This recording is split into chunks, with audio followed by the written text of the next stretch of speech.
A gente conversa agora com o Dr. Alan Minkachi, que é advogado especialista em direito empresarial. Obrigado, doutor. Boa noite. Boa noite, Vitor. Boa noite a todos que assistem a Band News TV. Prazer estar aqui falando mais uma vez. Ô, doutor, como é que funciona esse processo? O que acontece a partir de agora do pedido de recuperação judicial?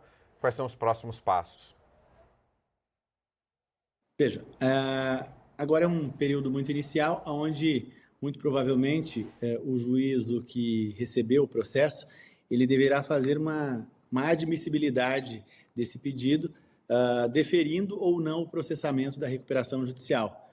É possível que antes desse deferimento, inclusive, o juiz determine que seja feita uma constatação prévia, visando compreender se a empresa, se a Fictor, enfim, se a companhia, ela preenche os requisitos para que ela possa, de fato, ter direito a esse processamento da recuperação judicial, a essa proteção legal que a recuperação judicial oferece, para que ela possa, nesse tempo, né, de recuperação judicial, reestruturar-se econômica e financeiramente, né?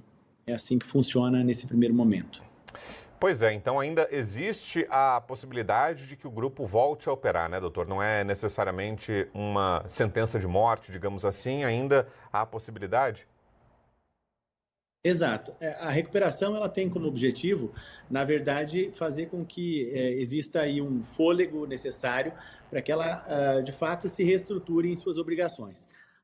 O que se observa é que existe aí uma dívida considerável de mais de 4 bi, é uma dívida que, na maior parte dela, pelo que consta, são com investidores, em torno de 2,7 bi.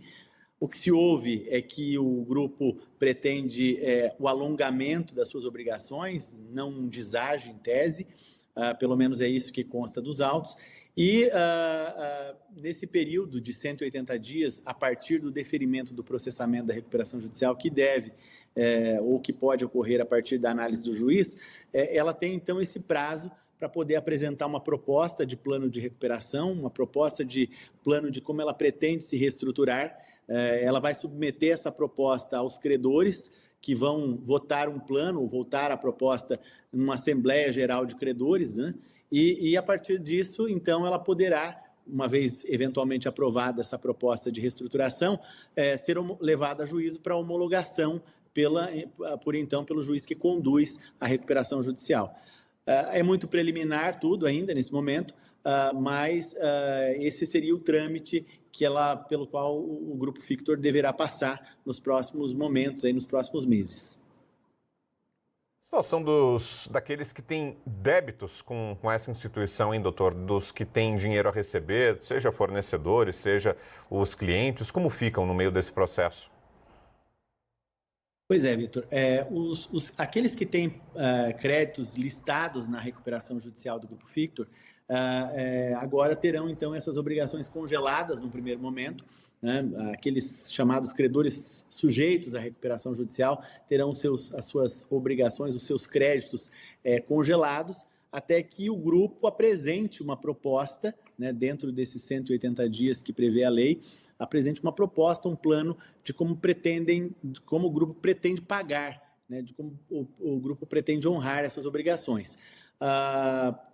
Enfim, realmente assim, não é uma solução que, evidentemente, os credores gostariam de ter num primeiro momento, mas é a solução que a lei permite que ocorra, ou seja, que haja o congelamento, então, dessas obrigações, para que depois ele possa encontrar uma forma, um formato de apresentá-las e de obter ou não a adesão a esse formato de proposta. É um processo longo, em média, doutor Alan? Quanto tempo costuma transcorrer desde o pedido de recuperação, que é o que a gente teve hoje, até a conclusão do processo? O processo ele começa com o pedido, mas com o deferimento, o juiz defere, então, junto com esse deferimento, defere os 180 dias de prorrogação, que é chamado de automatic stay, ou stay period, que é o período de blindagem, o período em que ele fica protegido, né, o grupo fica protegido de cobranças, de execuções, enfim, de medidas constritivas ao seu patrimônio, para que ele possa, então, de fato, com esse congelamento, apresentar uma proposta. Esse prazo de 180 dias concedido pela Justiça, ele pode ser prorrogado uma única vez, né, por mais 180 dias. De maneira que, com prorrogação, duraria aí em torno de 360 dias. O comum e o legal é que ele seja feito ou seja concluído em 180 dias. Em geral, o que se vê nas recuperações judiciais é que esse período acaba sendo prorrogado por mais uma vez. E talvez essa seja uma necessidade, inclusive, da própria negociação, uma vez que são muitos credores, a dívida é considerável e é possível que, dentro dessa linha do tempo, haja, sim, eventualmente uma prorrogação por mais 180 dias, além da primeira concedida pela Justiça. Muito bem, doutor Alain, obrigado pela entrevista aqui, uma ótima noite. Eu que agradeço, muito obrigado.